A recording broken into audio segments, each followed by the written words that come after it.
Okay, we're going to have our speaker for today is Mariana De Chellis, and she's going to be speaking on empowering your body against cancer. Mariana has been a dedicated longevity activist for 18 years. In 2 years, that'll be 20. Almost, you're almost there. Working to advance the conversation around super longevity for the past decade, she has been part of the Coalition for Radical Life Extension, focusing on marketing and helping to produce RAADfest, the world's largest longevity-focused event.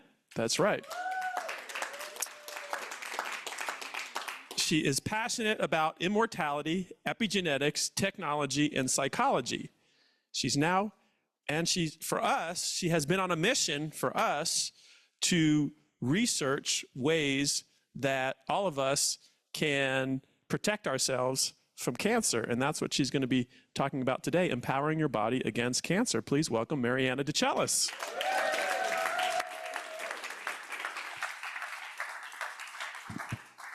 Okay.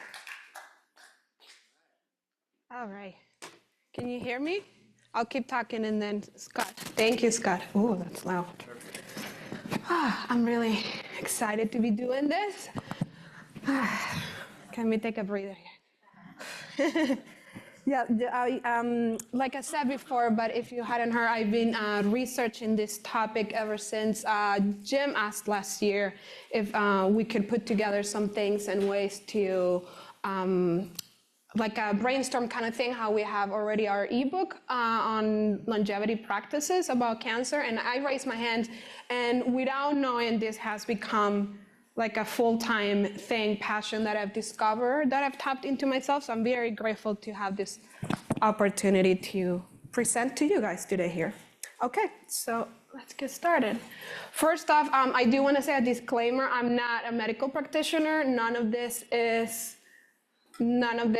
information, it's diagnostic. I'm just sharing information, so do not take me as a medical advice. Okay, so what are my goals here today? First of all, I got 3 goals that I want to get through for you today.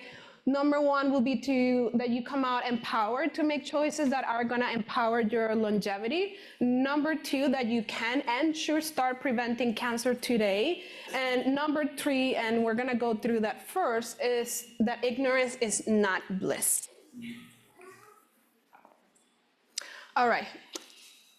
Before we get into the prevention, I do want to run you through some numbers and some facts and why this matters so much right now to us. And the first thing is that when you hear of cancer, for me at least, when I used to hear cancer, I used to relate it to like a disease of like older people, like more mature people, something that would happen once every like, several tens of cases or something. But I'm here to let you know today some news, and it's that cancer is no longer an anomaly. In fact, and let me move back here so you guys can all see the numbers. Cancer in the last 2 years has become the #1 cause of death in developed countries, overpowering heart disease by twice the amount of deaths. 4 in 10 people, or 40% of the population, will develop some form of cancer in their lifetime, and then 80% of those cases are now for age 50 and over, and it used to be a lot older. So that age, unfortunately, is decreasing. One thing about this, though, is that although cases are rising, it's also a lot more cases are being caught because of improved screening and detection. So that's not a full cost relationship. And also, this is some important statistics, is that 1 in 2 men and then 1 in 3 women are the odds for developing cancer. And so on this, and my purpose with all this presentation is that the way we've treated cancer is like the big C, right? So I used to say, they have the big C, the big C, the big C. My goal here today with all of this is that you come out feeling like it's no longer the big C, but it's possibly a manageable C. Okay, the good news is that there's 99% survival rate when cancer is caught at stage 0. And 33%, there was a 33% death rate drop in the US on cases for death due to early and improved screening. And so we've also heard time is money. And today I just wanna, and I'm going to explain more why time is life. Cancer prevention is the key to longevity. So it shouldn't just be taken as something that we do outside of our longer longevity practices. It should be a main focus. And why? 80% of cancer deaths, 5.9 million a year, are prevented by screen and prevention. So just hear that again. 80% of cases of cancer are preventable by early detection and screening. Okay, so before we get started into prevention, you need to, if you don't know this, you need to understand two things. So cancer, there are basically two running theories, that there is a genetic causes and metabolic causes. So depending on how cancer shows, depending on which type of cancer, somebody's diagnosed with, the approach to treatment is different. Okay, so let's go over this quickly. For the genetic, or also called the mutation model of cancer causes, the theory is that there's accumulated mutations in the DNA that cause the malfunction. For metabolic cancer, or also called the energy model, is that there's a dysregulation in the metabolism that causes. So epigenetics and different causes have caused dysregulation in the metabolism, which then it's not processing nutrients properly and then causing the hostile environment where cancer can thrive in. What is the supporting evidence for each genetic and metabolic? So for the genetic cancer, the evidence is, obviously you guys have all heard of BRCA. You heard of the BRCA1 gene. So the BRCA1 gene, it's a gene that some people carry, and that it does predisposes you to cancer, not just breast cancer, which is what it's most known for, but also prostate cancer. So those are two related. And then studies for the metabolic cancer, there are some metabolic therapies that have shown to help reduce spread of cancer and slow down tumor growth. Ooh. And then as far as approaches, which is what I said, they are different. So for the genetic,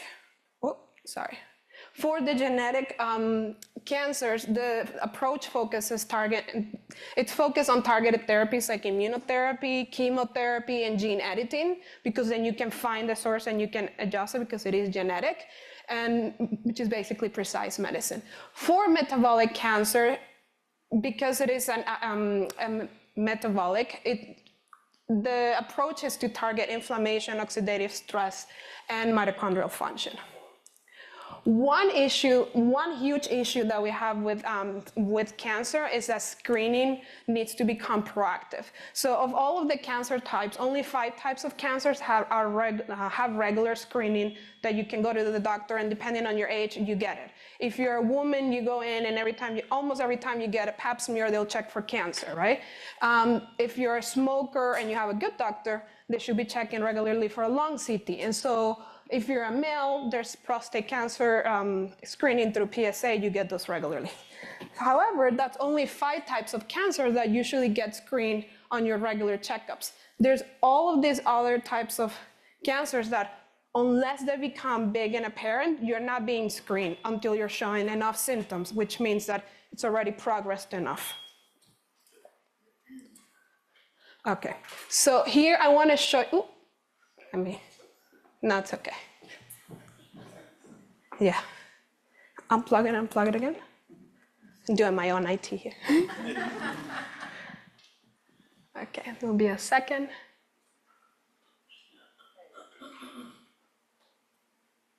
Perfect. Okay, so I want to show you a quick little 1-minute video, and this is, we're going to run through it, and then we're going to break it down a little bit. Metastasis is caused by cancer cells that leave the primary tumor site, enter the blood. Metastasis is caused by parts of the body where they form a new tumor. These cells that break away from the tumor are referred to as circulating tumor cells, or CTCs. They are either in the form of single cells or clusters of cells. Tumors are complex and they grow very fast. Often, there isn't enough time for new blood vessels to be built to supply the oxygen the tumor needs. Supply can't keep up with demand. This leads to the emergence of hypoxic areas, or in other words, areas with low oxygen levels.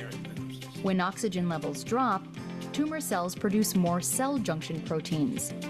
These augment connections between cells, causing them to break away in clusters rather than individually. In contrast, areas with normal oxygen levels are the source of single CTCs. Clustered CTCs are much more efficient at metastasis formation than single CTCs. Okay, so I'm gonna explain to you, if you saw a little bit of the process of what happened, and this is something that you have to know has a key term, and it's CTC, which is circulating tumor cells. What the CTCs are, which were those little purple cells that you saw, are the little cells that the tumor, cancer tumor will release. So one thing is, you need to know, and this was something that we learned last year at RAADfest, is that usually in most cases of cancer death, the initial tumor does not kill you. What kills you, it's the cells shedding and then spreading to different parts of the body and then causing new tumors. So you could say then, like we know, remove that initial tumor and still develop or have cases, later of more cancer. So why does that happen? So these CTCs, so imagine this cancer and you saw those cells moving. So the cancer is like pushing those cells out, and each one of those cells is an exact replica of the initial tumor. So it's got its full genome and it's got all the information from that same tumor. And sometimes there's one cell and sometimes there's a cluster of cells. When there's lack of oxygen, those cells, they become stronger, they bond, and so then you have clusters of cells that are going out and that are touching. The CTCs are actual tissues, so they're not just like information that it's been sent, they're actual tissues from the initial tumor.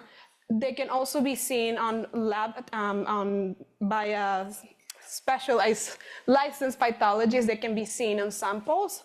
So you don't have to, you could see cells before you see tumors. And then a strong immune system, if it's balanced, and then we'll talk about why you don't want it to be just a very highly strong immune system, but if it's balanced, it's gonna do something called apoptosis, which hopefully you all know, which is like, imagine like the Pac-Man, right? So this is your immune cell system, your immune cells. And when these cells are floating, the CTCs are floating through the body, the immune cells are kind of doing this Pac-Man thing and eating them. So that's why, and we'll talk about it later, why you need to have a strong immune system, because that could help pause and slow down progress of the tumor. Why are we talking about this and why I want to impress this information upon you? 1 gram of CTCs releases 3.2 million of CTCs a day at stage 0. Okay, so I'm just giving you the bottom line. The numbers go exponentially after that. So this is why the earlier you catch these cells and these tumors, the higher chances of survival you have. Okay, so now let's dive into screening. Why I explain all of that to you is because now you need to have a little bit of an understanding of what your options for screening are and why are they different. So the number one, that really now what's becoming the gold standard for screening for cancer, it's liquid biopsies. Because you can see these cells, these CTCs on a blood sample before they show up on an MRI. So what's been happening with MRIs, even though they're good at seeing tumors, they have to be big enough before they can be seen on the MRI. So obviously they can be missed. Also tumor biopsies, to be able to be done, the tumor needs to be big enough to be able to be caught and taken out. If the tumor is too small, most doctors won't take it out, which means that then you're having this little piece of tumor that it's releasing CTCs through your body. And another good piece of news is the AI. There's a lot of universities across the world that are now using AI in conjunction with MRI technology to be able to screen and see effects and changes. And especially there's this really good one out of University of Lübeck in Germany, targeting breast cancer, and their success rate on stage 0, it's like 65 or 70%, which is unheard of until now. Okay, so here are my top 5 recommendations for screening. This should be done yearly, and the number one is liquid biopsies. I'm not gonna talk to you about what those are. I will mention one, and it's the cancer Cancer check labs. Okay, cancer, yeah. Huh? Yeah, go ahead. Yes, the guys from RAADfest. So I've looked into a bunch of screening, and so I'm not presenting those to you here because there's a lot of back and forth on all of this, but I will talk about any cancer check labs, which were a company that was at RAADfest last year, and their CEO, Sumit Rai. Their success rates extremely high, especially at very low stages, like stage 0, because they're doing liquid biopsies. So from liquid samples, a test they can send to you. They also are in partnership with any lab test now, I think, and you can go and get it done there. They can find stage 0 cancer in blood samples. The second option will be whole body MRIs. The third, low dose lung CT, blood markers, and skin mapping for skin cancer. That's something a lot of people forget, and it's your skin. So you might be doing biomarkers or stuff, but if you're not going to a dermatologist every year and getting your skin checked, you're missing out big time. Okay, so what would be the best approach? And here's where we're gonna dive into prevention. And really, it's going to be a collaborative one. It's going to be an integrative for both prevention and treatment. One thing I do want to note here is that I'm going to cover some things, and then there's going to be a lot of other things that I'm not going to cover. And the things that I am covering here, where there are going to be here in this presentation today, it's because I've spent the last 7 months going through all the research to try to find the ones that everybody could agree on. Okay, so I'm not going to be presenting things that had one good case study somewhere and some talkative from somebody, evidential test. I went in and looked at naturopaths, allopathic, all kinds of science, and then I looked at papers from different countries. So I looked at China, Europe, the US and stuff, and I wanted to find the things that everybody could agree on so that we could have a bottom line that we already know things already work. Now, you're gonna, there's evidential stuff, other things working in, but I'm not covering those today. Okay. So like I said, building a body that can fight cancer, it's a body that it's creating life. Building a body that can fight cancer, it's also fighting the other diseases of aging. But right now, I wanna do a little exercise with you. So by preventing cancer, you are creating life. You're creating your own life, you're extending your life. And I want us to imagine something. So going into, yeah, that's me. That's me 7 months pregnant a few years ago. So let's imagine something. So when somebody gets pregnant, they get a laundry list of things they should and shouldn't do. Things you should eat and shouldn't eat. Things you should be doing a lot of, and things you need to be reconsidering. There's a bunch of tests that you should be doing, etc. And I remember when I got this list, it was not the list, but I prepped for it. We planned for her, so I prepped for a while before, so my body was in a state. But then I got suggested a bunch of things. So really quickly, do you guys know different things that you shouldn't be doing if somebody shouldn't be doing if they were pregnant? Cheese, okay, smoke, alcohol, raw fish. Well, that's a little tricky because it depends on the quality. In Japan, you can do it, but not here. Anything else? Going a roller coaster. Roller coaster, so big movement. Yeah. What are the things that you should be doing, or people that are pregnant should be doing? Vitamins, okay. Exercising, resting. Checkups. So are you hearing this 2 lists? So when I digged into all of this, I said, shoot, when you get pregnant, everybody goes into this thing of extreme care. You're resting more, you're moving, you're very hydrated, you're doing all the nutrition, you're not missing out on this because you might fuck up somebody else's life. Or you might, you're predisposed, you're doing this, setting them up off, not in the best way, as they come out. So as somebody that was pregnant and knowing, this world for a little bit a few years ago, everybody that becomes pregnant has the best interest of this little person in mind. So why are we not doing that for ourselves? Because when you look at the comparison of the things that you should be doing, they're pretty much bottom line the same. right? So this is why I was saying, when you're building a body that it's gonna prevent cancer and it's gonna fight cancer, you're creating life. So from here on out, I want you to think of your future self as your own baby. So how are you feeding it? How are you treating it? How are you talking to it? How are you taking care of it? So you're pregnant, right? So we want to give life here. We've talked about a new birth. But how are you preparing for this new life? How are you preparing for this new birth? All right. So these are my 3 prevention pillars. What we can control, which are diet, movement, stress, some toxic exposure. What we can reduce, the cancer driving factors like inflammation and oxidative issues and metabolic dysfunction, and building a cancer resilient body, a body that has a good enough immune system that can fight cancer at a cellular level. What we can control, and let me go back. I hope you didn't see that too much for a second. What are the 2, do you guys know what are the 2 top things that the whole world on paper, spoken and evidentially knows causes cancer? Yeah, you saw it already, but. Sugar, alcohol, stress, oils, okay.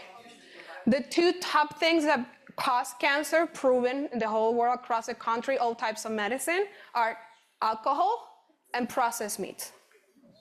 There's no safe amount that does not cause cancer.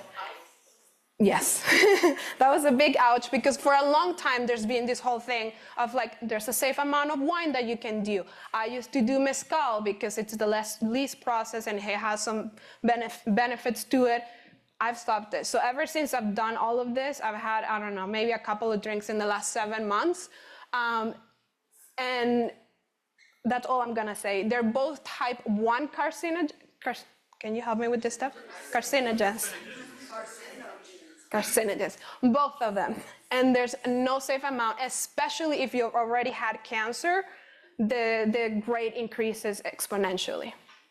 Processed meats, so the thing with alcohol is that it specifically shows increased risk for liver, colon, breast, mouth, throat, and stomach cancer. And for the processed meats, it increases risk of colon and stomach cancer. And that's a bottom line. At home, Miguel and I've had a lot of discussions about this because he likes to eat grass-fed, whatnot, sausages, bacon, blah, blah, blah, source. I really looked into this, not just to prove it wrong, but because I enjoy some of them at some time. And I could not find anything that said that it was actually safe, especially if you've had cancer already. Smoking, it's another thing. And then something people miss sometimes is excessive and unnecessary supplementation. So when you're doing excessive supplementation that you do not need, or you're doing too much, what ends up happening is that 1, your immune system goes into overreactive. And number 2, your liver and your kidneys are working too hard to get rid of this extra supplementation, and it's not able to then put energy into the immune cells and the immune system that then in turn do the Pac-Man situation. What are the things that we can control and you should be doing more of? Maintaining a healthy weight and movement, muscle and lack of, not being sedentary helps with glucose processing and releasing. It lowers cortisol, adrenaline, etc. Eating 30 grams of fiber a day, protecting your skin from the sun, managing stress, and we'll talk about that later, sleeping better, detoxing your environment, which I'm also gonna talk, and connection. And this connection bit, I do wanna say, this is not, there's like hard science on this already, okay? So one thing when you're looking at these 2 slides, I want you to see that there's a lot more, that there's very few things that by you just stopping today, you already decrease your chances of cancer highly, all right? So if you were to stop doing these 4 things, or maybe 3 things, or hopefully less than that for all of us here, your risk of cancer would immediately drop. So there's a lot more things that you can be doing that help you than the ones that you have to stop. So this is how I'm thinking about it, okay?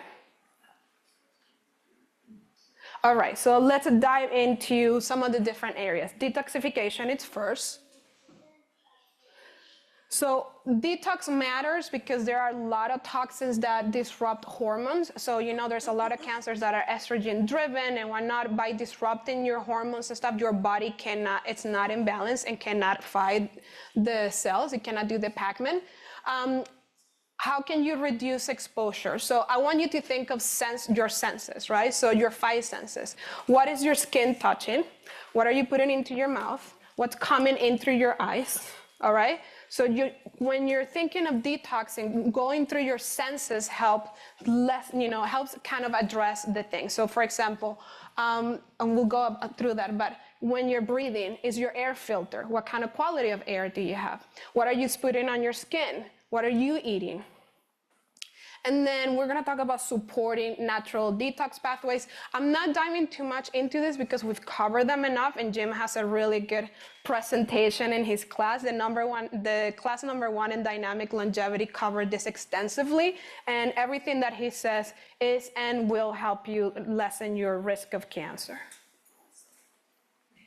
Okay, so this is a lot. I'm not gonna cover all of this, but I'm putting this here so that when then you do go and check this presentation later, you can pause it and see all of the information. So ways that you can support detoxification. So remember when we did this at the beginning, Jim said, send Mariana everything that you know, right? So I did take a bunch of stuff that you said and I looked into it. I looked into the research. One thing I looked into was the lemon that Sarah's spoken about. Where's Sarah? There she is. So I looked into this, and there's a lot of research into why this works, which was really cool because it's something easy that Sarah's been talking to us for a long time. And why that works, it's because there is where do I have it? Okay, there's something called a modified citrospectin, which is in the peel of the lemon, that helps detox heavy metals, lower inflammation, and humic and fulvic acids, which I actually take on shots on separately, but that's why those work, Sarah. So thank you on that one. So other things that help your antioxidants like milk thistle, NAC, glutathione, you want to keep those up. Hydration, it's a big thing. If you're dehydrated, your body cannot detox properly. It also it cannot dilute sugars in your system. So then you have an increase of sugars. Sulforaphane, which is something that cruciferous food have in them. The top ones to eat are broccoli, kale, arugula, cabbage, Brussels sprouts, bok choy, cauliflower, are very good at fighting and preventing cancer. Stress and emotional health. We're gonna do a little dive on this one because it's a really big one. So we've talked about nervous system here over the years for a long time. And we know the sympathetic state and the parasympathetic state, which was actually brought up last night, which was great. So I want you to look at this table and find yourself here. Where do you see yourself? Do you find yourself more on the left or the right? Are you finding yourself more on the survival state column or on the thriving column? Okay, I want you to take a second on that. Because not only for cancer, but Jim's talked about it extensively, for super longevity, we need to be mostly here on the parasympathetic state. Why this matters and the science of it is, your nervous system, when in balance, feeds tumors. So tumors have actual nerves attached to them, okay? And there's what do you call it? Like a two-way street kind of thing, communication going on between tumors and the nervous system. When you have, your nervous system is in overdrive because of stress, because it releases cortisol and adrenaline. This signals this little nerves here. And so this side, it's like the good communication, right? So it's stable. It's going like this, soft. It's doing what it needs to be doing. It's signaling correctly. When it's in overdrive, the stem cells don't know what to do. They go on overdrive and they start malfunctioning, causing tumors. So you need to look into this. The other way, it causes the other way around. When they go in mayhem, this cell starts sending a different signal to the nervous system. So then it actually creates this loop of overdrive that causes and increases stem cell malignancy. So the bottom line with this is your immune system gets shut down by stress and inflammation, and chronic stress weakens and lowers your immune system and fuels inflammation, which we know inflammation, it's the bottom line for all of the diseases of aging. So how can we empower our nervous systems against cancer and disease? Number one, mind and body connection. So we need to lower stress, let go of weakening situations that are unsettling, and past traumas. There's a lot of research on trauma and cancer, which I'm not going into today because I think it should be its own presentation, but I do want to mention that. Building emotional well-being, we talked about connection, meditation, so situations that put you into a parasympathetic state. And then third, but not least, and very importantly, which we cover also extensively here, is to build a resilient mindset that does not go into overdrive under stressful situations.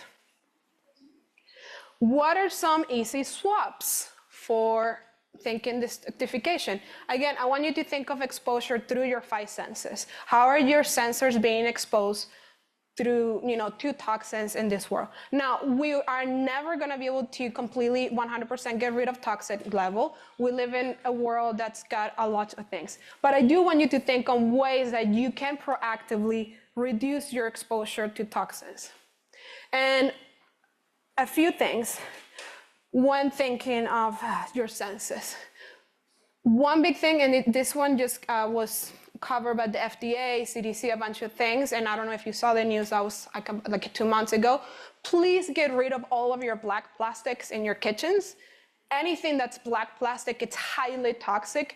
Do not eat out of black plastic boxes. Do not, under any circumstances, heat up black plastic. Regular plastic is bad, but black plastic, it's incredibly fatal. Okay, there are also some common sources of phthalate, and I'm also not going to be able to go deep into this, but the most common sources of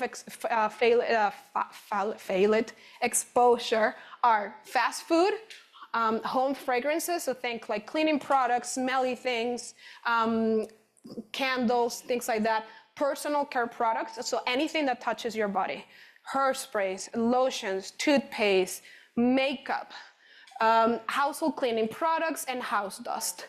One thing I do want to, I'll leave this here, but breast cancer, while 10 to 25% of breast cancer is genetic, the rest is due to hormonal and environmental causes. So by doing swaps and the things that are touching your body, you're immediately cutting the risk of developing tumors. What to look for when you're doing these swaps. So I've made you a little list of things that after I've done this, used this for many years, but these are my top 6 options on where I look, because there's no way we're gonna know what to look for. I usually don't remember the names, the phthalates, the silicones, the things, but I do know to check things. So I have a little app on my phone that it's the Yucca app. It's called the Yucca app, that you can scan it. You can scan a product, and it'll tell you this is great, this is not good, why is it not? If it's not good, it'll suggest you something else. It'll go, maybe you can use this. And it takes the whole thing out of the question. I also heavily rely on this person, Irina, I read levels for you. She has a free website that has tons of information.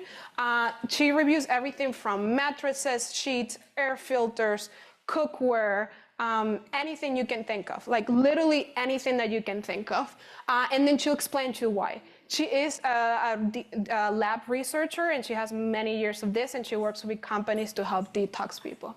And these are some of the things that you want to look for in products, especially food and cosmetic, like lotions and stuff. Sugar. There's a big thing about sugar feeding cancer. Or if you cut sugar, you'll cut out cancer. Well, that's not completely true, and there's more to it. So if you cut sugar, your body's still gonna find ways to produce that glucose, because at a cellular level, you need that glucose. So that's not a good thing we wanna do. Also, you cannot starve your cancer cells from getting sugar, and sugar does not cause cancer to grow. The overload of sugar, and then your body not a lack of ability to get rid of that sugar, lack of hydration, detoxification, immune system, then sends everything into overdrive. So I did want to put this in here because it's a thing that we've heard a lot, and it's not just by cutting sugar, you're doing something, but you're not doing the whole picture. So I want you to think of this like a whole picture. And I'm putting this here because we talked about stress and nervous system. So when you have high levels of stress, cortisol and adrenaline levels go up. They in turn cause glucose to rise, which then causes your cells to become less sensitive to insulin, which then makes spikes. So see how this is a whole thing? So we cannot just look at it from the diet perspective. We cannot just look at it from, split. We need to think about all our body in a whole way and, a whole full system that's affecting each other. What are some natural compounds and cancer prevention strategies? So these are the nutrients that everybody, and for like the last 40 years can agree on that are causing cancer replication. There's also this very simple yet a very highly successful protocol that includes 2,000 IU of vitamin D3 a day, omega-3s, and home exercise. Home strength, training, movement that decreases the chances of cancer. I think it's like by 35%. Okay, so my conclusions, I want you to, if you learn from all of this, is first, you need to assess your unique risks. If you have histories in your family of cancer, bring that up to your doctor, because there are, you could have some of that. Get tested, get gene testing. What is your toxin level? Do you work near or frequent golf courses? Because there's a lot of toxin disruption there. Do you work in an environment that doesn't have air filters? Did you grow up near a farm? That might have happened years ago, but it's still affecting you. You can start making small sustainable changes. We talked about the things. You could go home today and throw away your lotions and go get clean lotions. Swap your shampoo, get different makeup. Try to change, start using more cotton instead of polyester. Prevention is in your hands. We talked about exercise. It doesn't take a lot of exercise to prevent cancer. It's just movement, not being sedentary, please. Staying curious and proactive. You cannot address what you don't know it's happening. So if you don't know your numbers, if you don't know that you have high inflammation, if you don't know your A1C and C reactives, you're not going to do anything about it most likely. Okay, so know your biomarkers, know your information, because this also gives you a bottom baseline to be able to compare when slight changes happens, which I know that was what happened with Freddie, right? So you've been consistent enough with your PSA testing, and when slight changes went up, you were able to catch it early, correct? Correct. Okay. Also, consult different providers, and this goes both for allopathic and naturopathic medicine. Just because there's so much, I think from everything that I've seen that you need to consult different people. And time is life.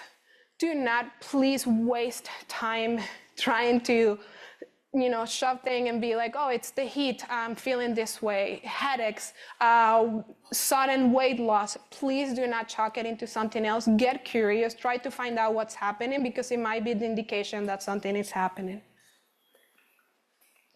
And last but not least, I want to leave you with this. The best treatment for cancer is proactivity, and it starts today. And how are you going to actively create your life or your future baby? Okay, that's my sources. Thank you very much.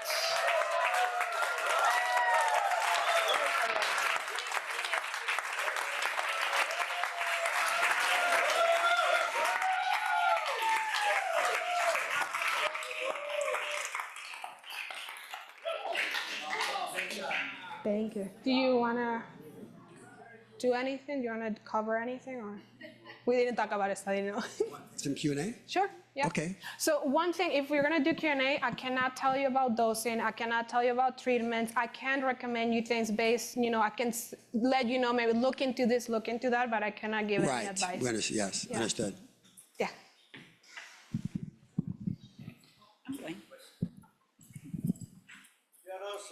Thank you. Wow, thank you so much, Mariana. That was Thank you. terrific. Thank you. Terrific. One of your slides, you mentioned excessive and unnecessary supplements. Yes. Do you have a list of those kind of things? No, so that's completely based on up to you. So for example, I get tested, I get my full biomarkers done every 3 months. So every 3 months, I need to adjust my supplementation. Some months I need a lot of, I need higher vitamin K, and some months I don't. So it completely comes down to you, how your body is changing, in response to your stress levels, food changes, different. If you've had a sickness or something, you might need more vitamin D here, and then later on you might not need it. So it's completely, a personal, you shouldn't be doing something you shouldn't, your body's not needing, basically. Yeah. Thanks. Yeah. Hello. Yeah. I just wanted to share something that it agrees with what you're saying. A year and a half ago, I got COVID, and I went into the hospital. And at the time, I was taking a lot of things to build bones, which has, I think, a lot of vitamin K. And calcium, yeah. Yeah. But it was the blood thinning and stuff like that that was really taxing the kidneys. Yeah. And the doctor actually told me, you look like you have advanced kidney disease. Yeah, there you go. And immediately when I got off that, everything was fine. Yeah. So it just shows, we can't play doctor without a focus of really know what we're doing. Yeah. And anyway, just. Yeah, I mean, we know better to know that we need to be really specific about this, and we Yeah. shouldn't just be playing with dosing and things. We need to know our numbers. Hello. Great presentation, Mari. I do have a question. In your research, do you came across how AI is helping with some of the diagnostics Yes, of it? a lot of it. And if you can share a little bit about that. Yeah, a lot of it. So I mentioned that one study from the Lübeck University in Germany, and they're using AI to look at MRIs for breast cancer. Their success rate of predicting at stage 0, which the human eye cannot do or other testing cannot do, the person cannot feel it or see anything, was like close to 70% added because of the AI.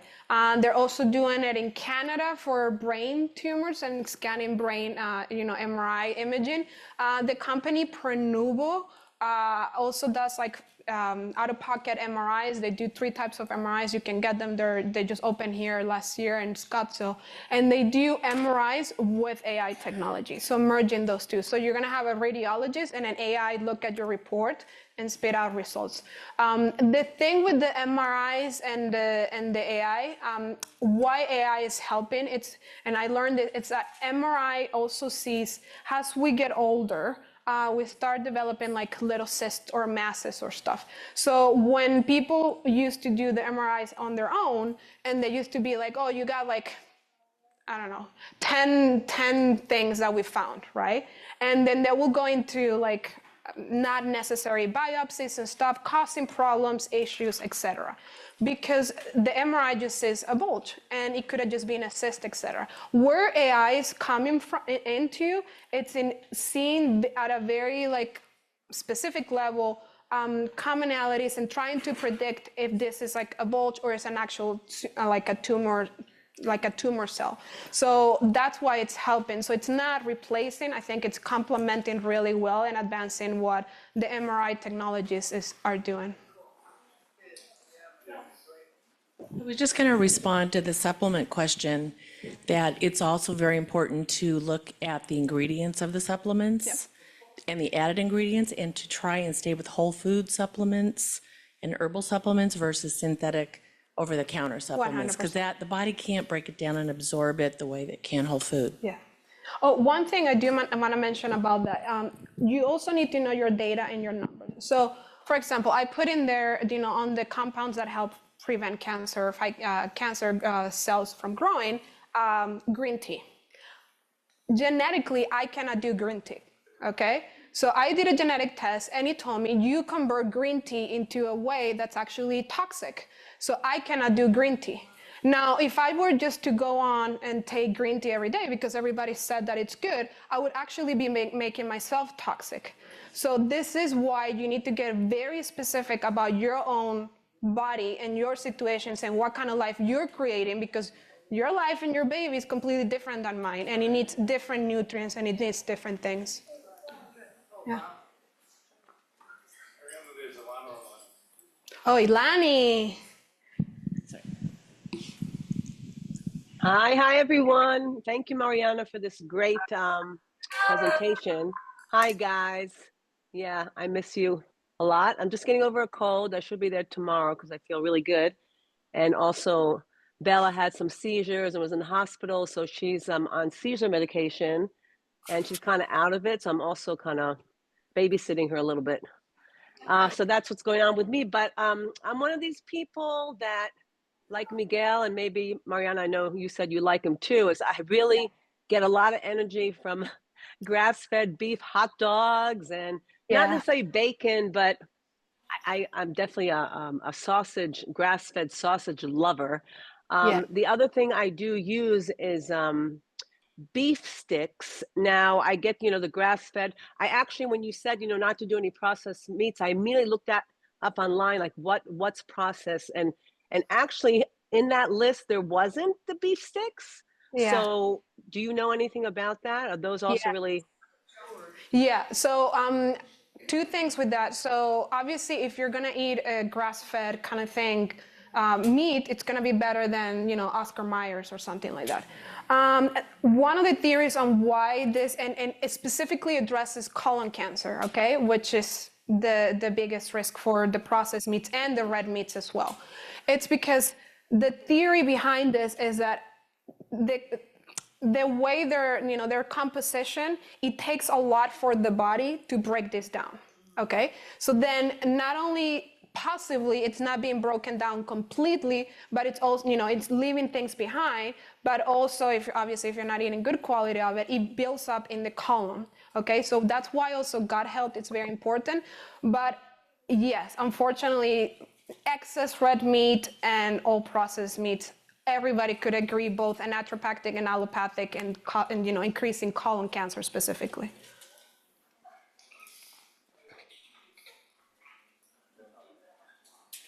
Okay. Twice. You're me, and I have one.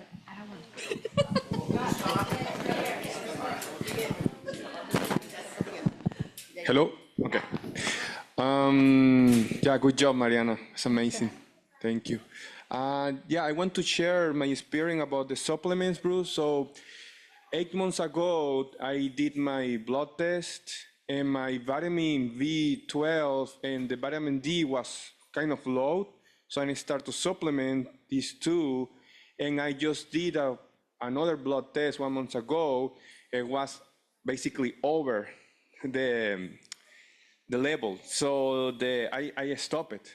So what I recommend, and I think is the best, is just do your blood test every 6 months, because of course that supplements are necessary, but you need to test your blood test as well. It's not only take the supplement you think, oh, everybody is telling you in the social media this is good for you. So you need to do your blood test and see if you really need it or not. I think every 6 months is a good time for do the blood test. So I started to do it, and yeah, it's working very well for me. So. Yeah. Wow, Mariana, thank you. That was awesome. Thank you. And just to see you really, like to come forth on all these subjects that you do to explain so amazingly. I really love it. Thank you. I'm very proud of you. Thank you. And well, I just want to add I was just talking to Jim, these apps are very helpful. And actually, the Yuka app, we found out through, Nella found it, actually, like a year ago. And then Mariana said it was also safe, so we were like trying out. And I would like to say about that one that it is pretty safe since some of us look at it, but also gives you a very affordable options. Like especially for us women that, we use makeup or skincare, all that, it gives you a very affordable options that you can use, and you don't have like to break your budget to be healthy either, right? Yeah.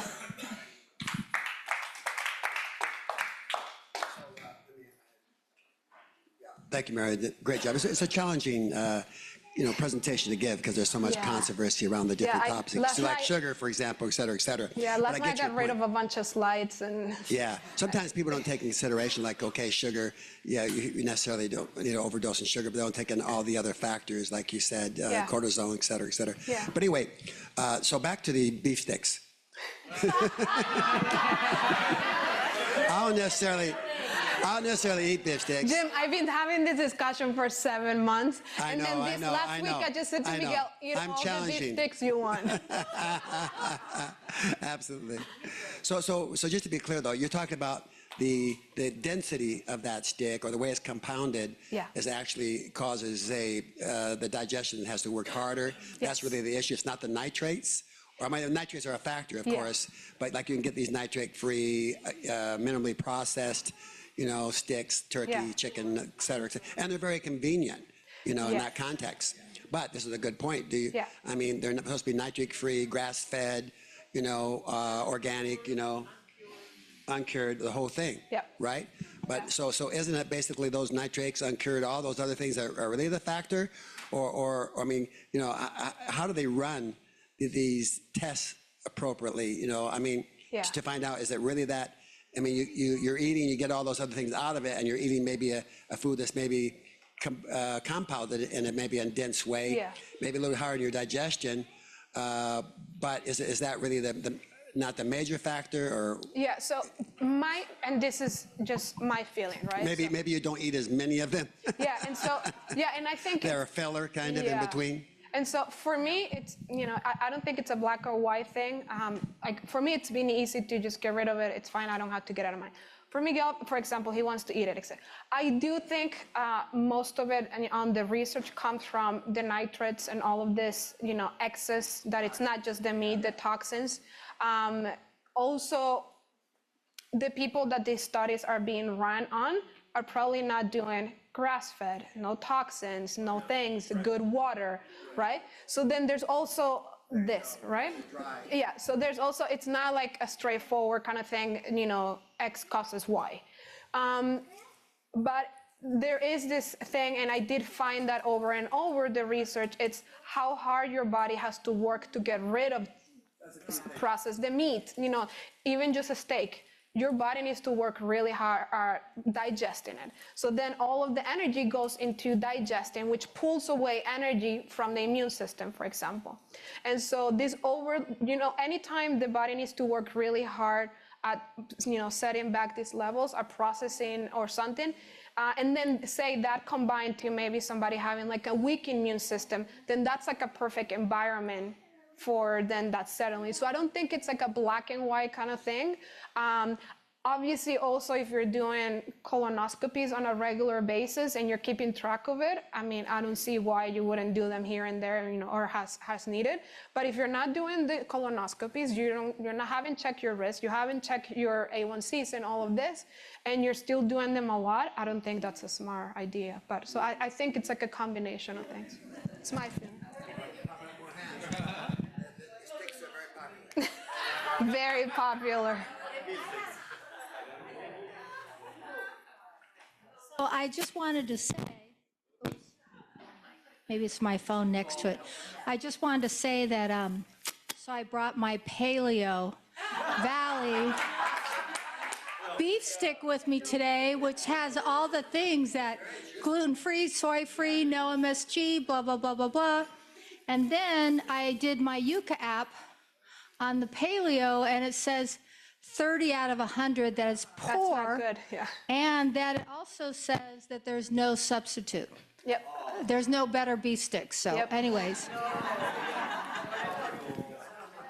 I'm not here to bash on the sticks. No, I'm just... you bring up excellent points. I mean, Thank you. everything is. It's opening up the conversation to it also. Yeah. But in discussing grass-fed beef as well. So there's different levels. I think we all talked about it last night too. There's different Pasture-raised, levels of grass-fed. meat. If people are buying it at the grocery store where it's got fillers and all kinds of junk in there, and I could go on about what's in the grocery store meat, that's going to add to the toxic levels. Yes. The cleaner your food, the cleaner your beef, Exactly. the better it is. Also, if you're going to be eating large amounts of beef, that's why we have fasting, to let the body rest, let the body process, absorb it all. Because if you're eating too many greens and too many people are vegan, or you've got oxalates, which can be more dangerous. That's right. So there's got to be a balance, and that's why it's so important to fast. Yeah, I completely agree. Yeah. Jim, I want to check with you. We have to tell me when you want to stop, because many people want to.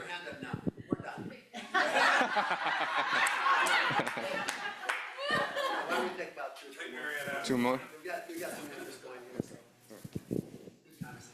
Oh, I found something amazing. It's a bone broth. It's the marrow of the bones. It's a powder. It's organic. It's 100% finish, because before the cow is slaughtered, she's going through a lot of suffering for weeks, maybe months, and then she eats bad food. Yeah. So it's the purest thing, and it's taste of chocolate, and I'm doing the smoothie with it, and it changed all overall body in few days. It's That's great. unbelievable. That's great. What? Oh, okay. I will give you the picture of the company. It's Paleo. Great. It's the best. I search hours for those. Yeah, great. and it's Thank really you. building the body. Thanks. Thank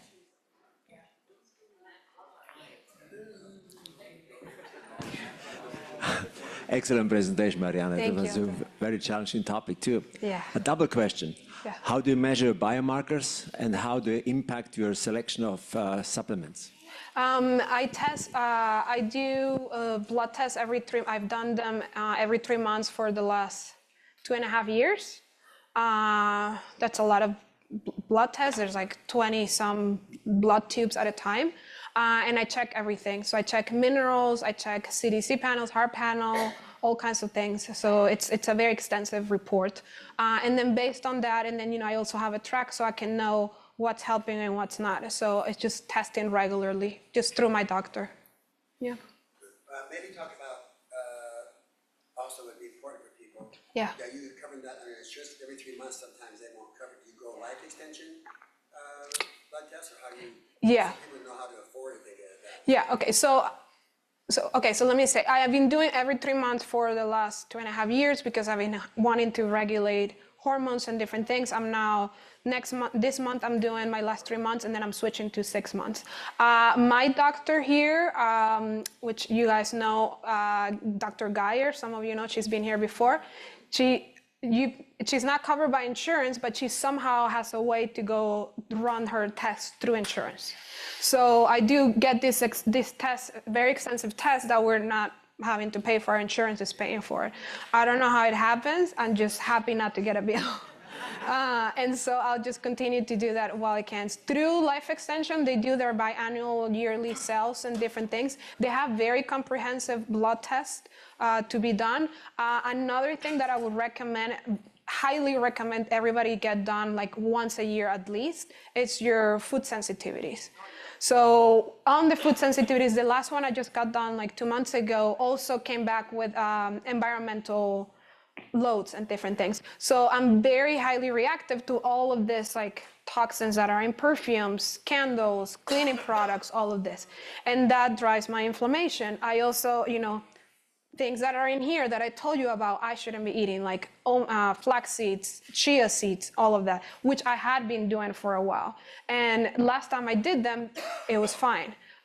Yogurt, for example, I was doing yogurt as a protein source and stuff, I cannot have it right now. So checking also your sensitivities, because you might be eating something good, but it's just not good for you right now. Like at this stage of life, it might not be good, that might be driving inflammation, which then, causes issues. So I would say blood tests and food sensitivities and environmental. Yeah. Yeah, he had a question. Yeah, last one. Last question. Oh, I just wanted to answer your guys' questions. So nitrates and nitrites, they basically messes with your gut biome. It also causes leaky gut. Yep. So you have a lot of health issues. So if you are not eating processed foods, then you can have it as a beef stick or whatever. What I like about Yuka app is that it'll tell you that it may be bad, and if you go look into it, usually it's because it's high in fat and other stuff that the app thinks is bad for you. But if it's all natural, you're probably still okay to eat your, read the ingredients. Yeah. So I usually just make my own stuff and make sure, it's grass-fed or prairie-fed, But one of the other things I want to talk about was the PFAS and the plastics. Yes. So that one about the black utensils.